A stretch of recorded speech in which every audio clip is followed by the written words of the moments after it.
I'm dedicating this video to one of the fakest characters I've ever seen on TV, Firecracker, from The Boys.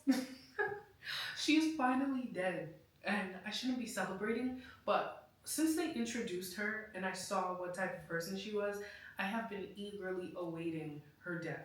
Now, I feel like it was a little anticlimactic, but it kind of fits for her story, and I'm glad we saw a little of her background in this latest episode before they finally killed her off, because it just added some more depth to her character. Now, I took some notes, like I always do, but let's get into it. Let's get into Firecracker and what she signifies in our current political landscape.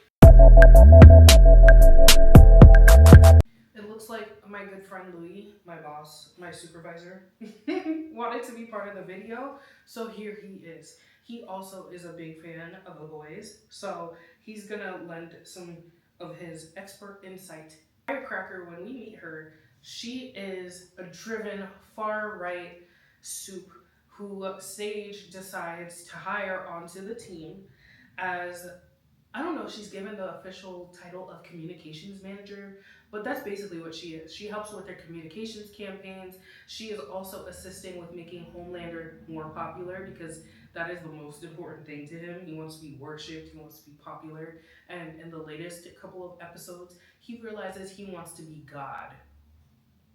Yeah. So, when we meet Firecracker, I immediately am telling myself she's an inauthentic Christian. Her beliefs truly shift depending on what's able to give her power, influence, and validation in that moment in time. For example, part of her attraction to Homelander is just how powerful he is. It's not that I don't even think she really thinks of him as physically attractive. If you guys recall, Homelander looks physically weaker than what his suit makes people believe. Like, they buff up his suit because he cannot gain the muscle mass of the quintessential Superman. And they do this on purpose, so we just know how pathetic Homelander is. And that's not a dig against Anthony Starr. I think he looks great. I think the show's writers purposely just made Homelander look like this in his suit, so we see a stark difference between what he looks like truly and what he's trying to make other people perceive. Anyway, I don't think Firecracker is truly sexually attracted to him. I think she's attracted to the power that Homelander has, and she wants it for herself. Uh-oh. Is the mic picking up his sniffles? Let's get back to the story. So, in that case, Firecracker will do or say anything she thinks that will further her along, whether she believes it or not. Now, do I think she believes a lot of the racist, sexist, and just lies that she says? I truly believe she does believe a lot of them. However, I know for sure, especially in this latest episode, she doesn't believe all of it. Nothing she says is about truth, it's about engagement. So when she says buzzwords like illegals or baby killers, which sounds familiar because a lot of people use these buzzwords to gather attention, she is truly just trying to incite people's anger. And in some people's minds, engagement is just engagement. There's no good or bad engagement. As long as people are watching, your views are going up, they're happy.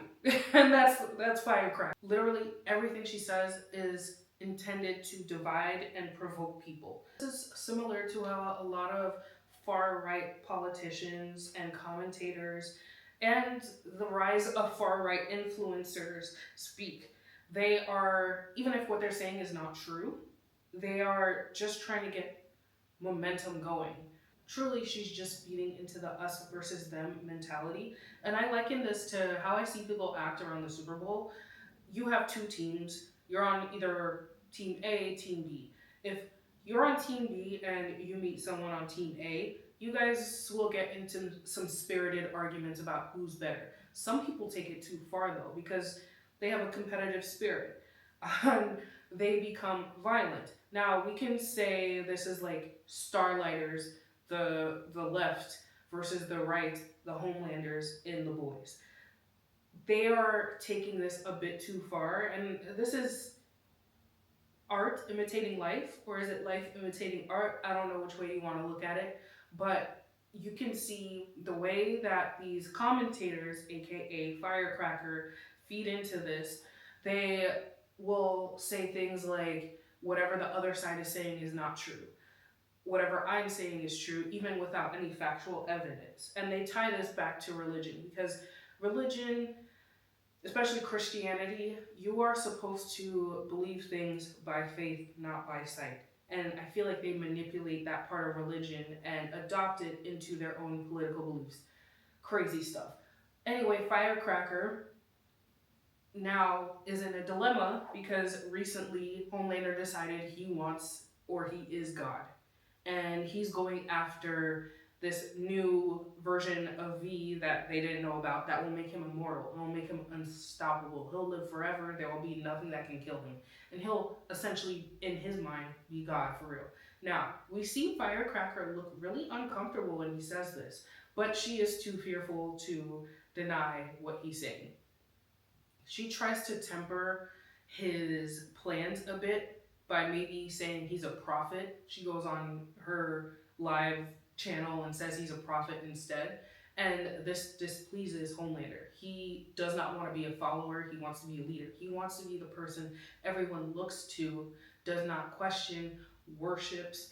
And while Firecracker has been feeding into this for the past season or two, now it's coming to a head. She realizes she can no longer feed this man's ego the way she has been because it is finally measuring up against her beliefs, her Christianity.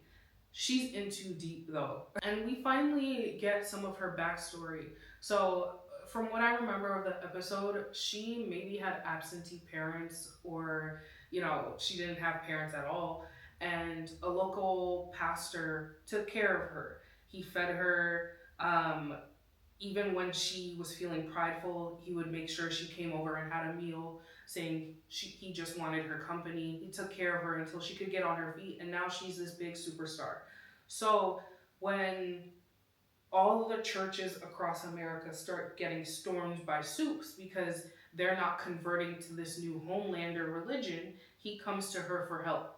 And he's not asking for anything big. He's not asking them to, he's not asking her to stop what she's doing. He's just asking for her to maybe speak to someone about having less violence come to his doorstep. He has a place for people who need help. This church, not just for religion, he has this place that he's housing or feeding other people like Firecracker who need help, and it's being attacked simply because they won't convert to this fake religion that just popped up.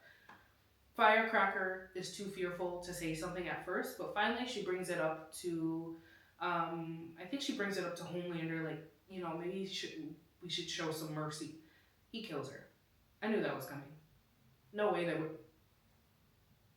it was that gonna go any other way. But I was actually surprised she stood up for him.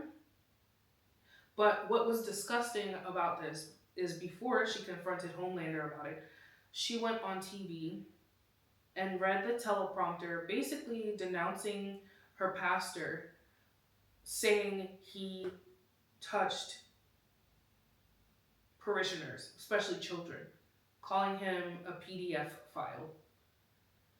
And she is so conflicted about this, she starts crying. Nobody was forcing you to do that. And that's why I don't consider her a redeemed character before her death. No one forced her to do this. She could have stopped at any time. She could have gone on the run. She could have joined the Starlighters. I mean, it's kind of going to be hypocritical since she's been shitting on them all this time. But this man took care of you when you had no one to turn to. And you're going to go up there and say these things about him that will ruin his life. I don't consider her redeemed by the time of her death. It was time for her to go. But feel free to tell me if you disagree. She was a not amazingly complicated character. She had some depth to her, okay? She had a backstory. They gave her something. They threw something out there.